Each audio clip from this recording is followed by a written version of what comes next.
L'exercice précédent, on l'a résolu par une méthode. Et puis ici, on va prendre une autre méthode, puisqu'ils sont équilibrés. C'est qu'on peut transformer le triangle en étoile et travailler sur une face. C'est-à-dire, on va travailler sur une face V1 et la charge qui est égale à Z delta sur 3. Et puis on peut calculer I1, I2, I3. Si on connaît I1, on peut calculer I2. I2 c'est I1 multiplié par 1 moins 120 degrés. Et I3 c'est I1 multiplié par 1 moins 240 degrés. Donc on va, puis c'est équilibré, ce point. On va transformer ce triangle en étoile, puisque ce neutre et ce neutre sont au même potentiel, puisque c'est équilibré. Donc on peut travailler sur une face. Alors, Z triangle, on l'a là-bas.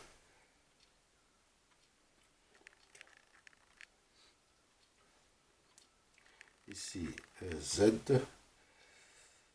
étoile, ça va être 2,67 plus J, 4 divisé par 3, 1,33 ohms. Voilà. Puisque la tension simple est égale à V1, V1 100 et l'angle initial, il est de 10 degrés. Donc, I1, ça va être égal à V1 sur Z1, qui est égal à 2,67. Ici, c'est 10 degrés.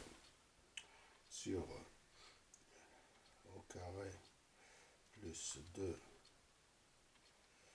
106 au carré. Inverse. Donc ici, c'est 2,98 en forme polaire.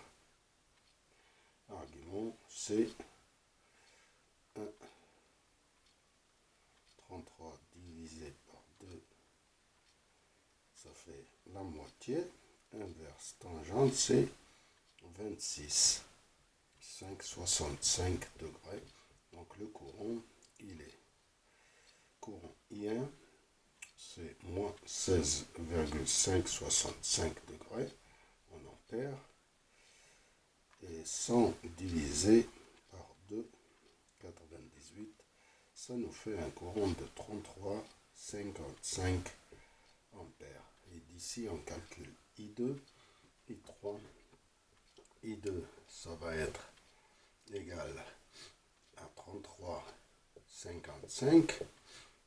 I2, 3, ça va être égal aussi à 33,55. Argument, c'est moins 16,565 et moins 120, ça nous fait moins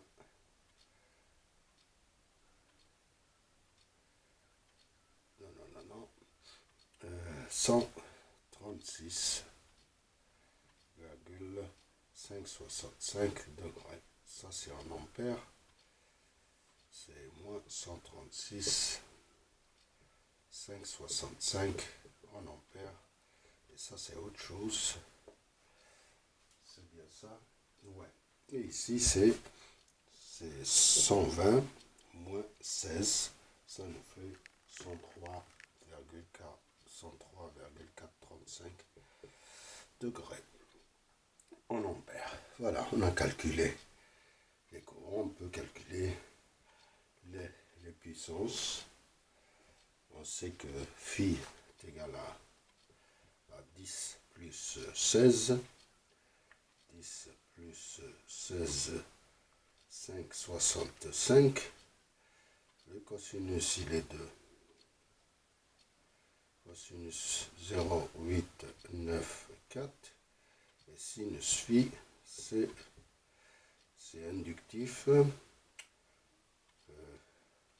c'est 0,44, 0,44,7. Voilà, on peut calculer maintenant la puissance totale consommée par la charge. S, c'est 3 fois VI cosinus phi, ou bien racine 3 de UI cosinus phi, c'est la puissance active. S, ça va être égal 3 fois VI, ou bien racine 3 de UI, et puis Q, c'est égal à racine 3 fois VI sinus phi, ou bien racine 3 de UI sinus phi. On l'a calculé précédemment, donc je ne vais pas refaire les calculs. On connaît I, on connaît U. U, c'est racine 3 multiplié par 100, donc je vous donne les résultats. Je l'ai ici. Voilà les résultats. On a calculé S qui fait ça, P qui fait ça, et S qui fait 4501 var. Et voilà, c'est plus vite en fait cette méthode de travailler sur une phase, puisque c'est équilibré, et puis de déduire les autres courants qui sont déphasés de 120 degrés. Je vous remercie.